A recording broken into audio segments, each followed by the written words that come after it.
Ready ready হ্যাঁ।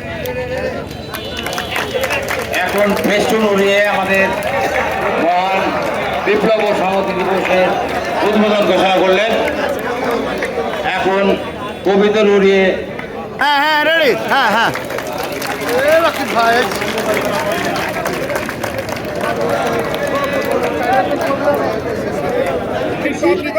আজকের দিনের যে বার্তা এবং মেসেজ সেইটা হচ্ছে যে ষড়যন্ত্র কোষাধ্যক্ষ হোসেন বুলবুল, শফিকুল হক মিলন, অ্যাডভোকেট ইরশাদ আলী ঈশা ভাই, মাহফুজুর রহমান লিটন উপস্থিত।